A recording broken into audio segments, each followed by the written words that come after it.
So yesterday I was able to go on you can't really see the picture there, but it's a picture of Chad Daniels. He's a comedian. And yesterday my son and I were able to go on a long overdue father-son road trip.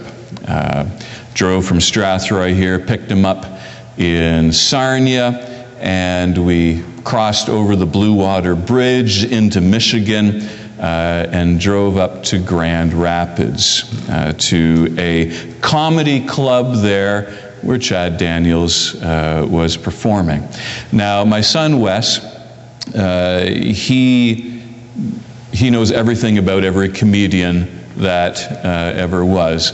I like to think, he grew up with a dad who's really funny, but he would say it's the opposite, and he had to actually find humor somewhere in his life. But Wes has this great ability to sort of curate comedians that he knows that his dad would enjoy. Because I enjoy some dad humor, and I also enjoy some sarcasm and cutting humor, and that's what we got to enjoy there in Grand Rapids. We arrive at the comedy club, Dr. Grin's, and it's a medium-size venue, just like a small medium-size comedy club. And Wes wants to make sure that we get there early because he wants to sit as close to the front as possible. And when I say front, I don't mean this pew to here. I mean like this close to the comedian. And sure enough, we got there in time that the two seats, the little table and the two seats, right in front of the microphone, so I kind of had to go like this. That's where we sat, right in the face of the comedian. Now, I don't know if you've ever been to stand-up comedy before. You've probably seen it on TV. But I mean, one of the routines that is common for all acts is the comedian opens up with a few jokes, and it's clear which direction the comedian is headed in those opening jokes. I'd share some of them with you, but I can't really. But then what comedians will always do is they'll start working the crowd, and they'll want to know, where have you traveled from, and so I want you to keep in mind, I'm sitting right in the front row. I've got both of my feet up sort of on the little step there, and I'm bracing for that question I don't want to have asked of me when I'm in a comedy place, and that is, "And you, sir, what do you do for a living?" My son doesn't want that question asked of me. And good news, that question wasn't asked at all. But I'm very much aware that it's one of the beauties of comedy, because what comedians need to do, their job in our society, is to make sure that everybody's on edge, that nobody with power gets a free pass from being critiqued. Everybody gets called out. And keep in mind, this is a performance happening in Grand Rapids. And I don't know if you have any friends who are in the CRC church, but Grand Rapids is a fairly religious town. And so this comedian's job is to start poking fun at religion. And there I am, sitting in the front row. But a great comedian will make sure that everyone gets called out. Even the comedian self gets called out. Now, John the Baptist, we can see the Rembrandt that's there. John the Baptist, he's not really a comedian, but the same ingredients are there. That freedom, that space, that risk of making sure that everyone gets called out. Everyone gets pointed to, and nobody gets a free pass. So there's John the Baptist by the River Jordan, and keep in mind that in the passage it says that all of Judea has come out. So there's a buzz happening, a bunch of father-son road trips out from the big city of Jerusalem out into the wilderness to see what's going on. And John the Baptist is looking to see who it is that's trying to get a front row seat to this show of repentance, and he starts calling people out and saying, "You brood of vipers." I think how many of you have been called a brood of vipers? We here on Sunday morning, we're the recipients of that. You brood of vipers, snakes that are poisonous and go around making prey of those who are less fortunate. And John the Baptist's job is to make sure that he calls out those people who are in power. And that includes the religious establishment. I was reading an article this week, and the author he conducted an experiment. He wanted to go an entire week calling out bovine supply waste wherever he encountered it. And see, if I was in a comedy club right now, it's no problem. I could just deliver this material.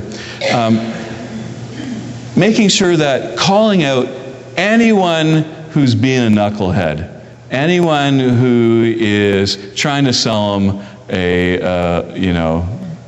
any kind of lie, any kind of scam. And he talked about in the article what he learned about himself and how it made him feel, how he ended up feeling more empowered when he'd call people out for their bovine supply waste. And his first story was he needed to get his iPhone repaired, and he brought it in to the shop, and he said the clerk took the phone, ran a diagnostic, and then said, what you also need is a new battery for your phone. And that was his first instance. He says, that's not correct, because he knew he'd just replaced the battery not that long ago. And he was just surprised at how he stopped the clerk in his tracks. And then the manager came over and was apologetic and gave him a 25-pound gift certificate towards his repair that he had. And the author was saying, wow, that works when you just call someone out right away. And he kept doing that through the week. He said he went into a grocery store, and what he wanted wasn't on the shelf, and so he found the clerk there and said, is there any more in the back? And the clerk said, no, there isn't. And he called him out and said, you haven't even checked, go check. And sure enough, he came back, and there was something in the back. And he told a few stories about how he would do this. And what I noticed was all the people he was calling out were clerks, people who probably didn't enjoy some of the luxuries that our author got to enjoy, and that he was calling people out around maybe some consumer exchanges and calling them out so that he benefited and wasn't scammed, as opposed to doing it for someone else. John the Baptist is calling people out, but not for his own benefit. The scripture passage goes to great pains to make it clear that John the Baptist isn't collecting enough money to buy himself his own personal jet so that he can travel around the world, or that he can have a mansion to live in. He's dressed in what you could call just like a potato sack, and he's eating grasshoppers, and he smells, I'm sure. He's not taken any cut from this stand-up call-out routine that he has. In the article where this guy did the experiment, he interviewed a social psychologist who was talking about how calling people out does have its benefits, but there are certain ways to do it. And these are the rules for if you would like to go around town and call people out for their bovine supply waste. You want to make sure that you're not attacking the person, but you're instead calling out the claim that they're making. You know, I don't agree with what you're saying, as opposed to saying, you are a liar. To do it respectfully, with humility, and not to assume that the person that you're wanting to correct is being malicious, but maybe they've made a mistake. That makes sense, right? Again, John the Baptist probably didn't read the memo from the social psychologist, because calling a group of people, you brood of vipers, is not really a criticism of the claim. He's going right for the heart. And respectfully, humility, okay, we'll give John the Baptist some credit on this one. He is humbled. The way that he's dressed, the way he's conducting himself, and the claims that he's making, because he's talking about this tradition that's been passed down to him, the tradition of the Messiah is coming. And in Matthew's story, he's announcing the coming Messiah. And he's saying, the coming Messiah, you think I'm exercising some power here? The Messiah, very powerful. I'm no one compared to the person who's coming after me. So there's some humility there. And I don't know if John the Baptist is just focusing on error. He sounds very prophetic, which oftentimes can sound like you're expecting that there's malice involved in how people are conducting themselves. Nonetheless, what I don't want to hear get back to me this week is that a bunch of folk from Strathroy United Church were going around while doing their Christmas shopping this week, calling out every person working in a store, pretending you're John the Baptist.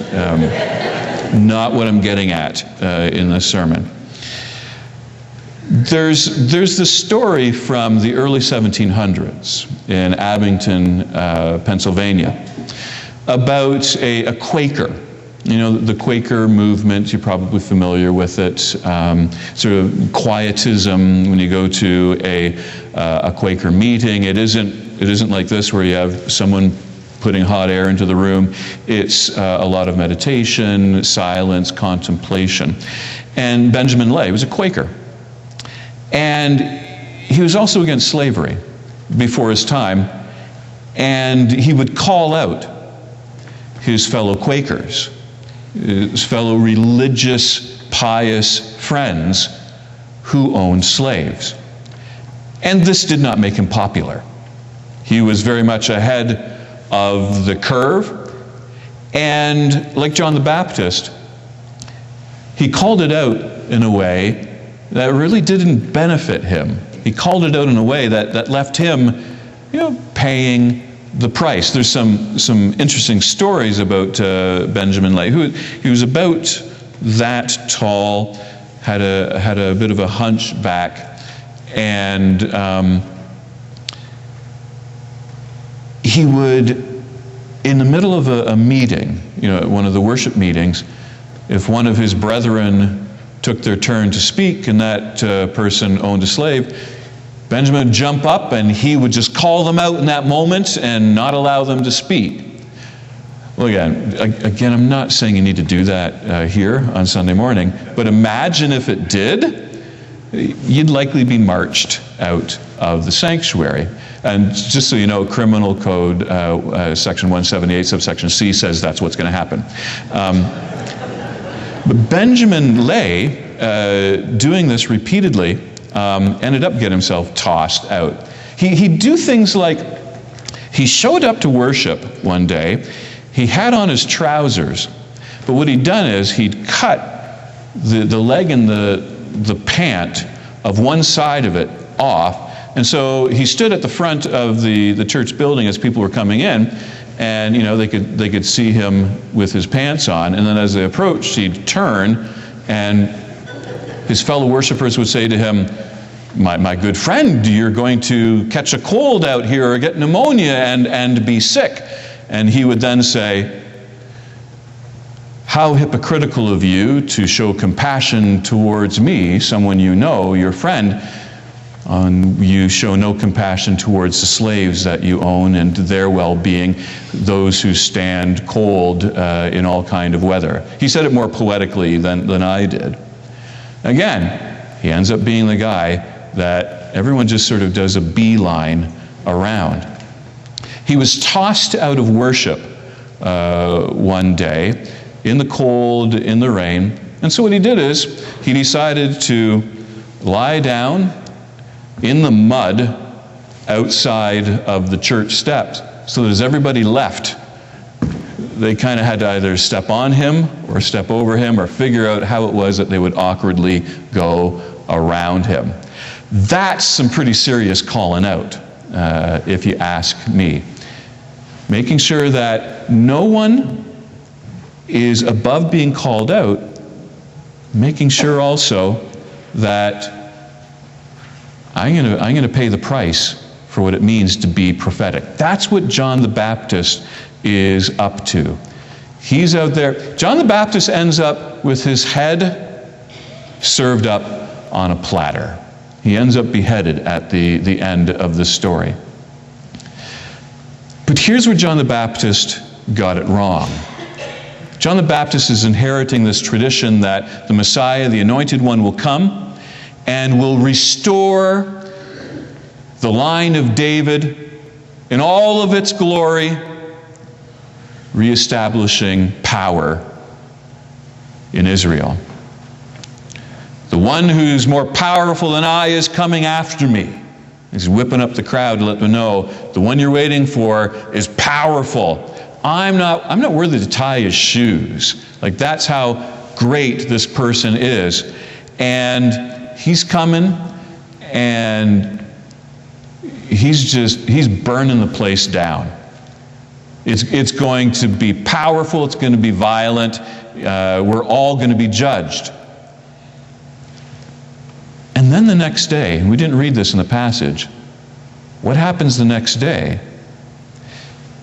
Jesus, who, as the story goes, was born in a little shed, shows up at the River Jordan where John the Baptist is, and John realizes the day has come.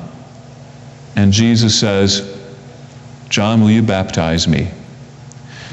John, I'm not going to be above you. I'm going to be beneath you. And will you baptize me? And proclaims the gospel. God calls us out by serving us, by saying, I'm going to let go of my power and I'm going to serve you. And that becomes the model for us. So who is it in our lives? Maybe not in our country or in our community or even our church. Who is it in my life and your life, with us individually, who calls you out when you need to be reminded that the gospel isn't being proclaimed by your actions? Who do you allow to do that? How do we, as a Christian community, make sure that we leave room for a John the Baptist or a Benjamin Lay or whomever to call us out when our behavior is not rising to the gospel of Jesus Christ? Put differently, how do we open our hearts to making sure that something prophetic, someone calling us out, can transform our hearts so that we can live more faithfully with God? I promise you to shorten the sermon because he sang some more hymns, so let's do that. Let's do some more singing.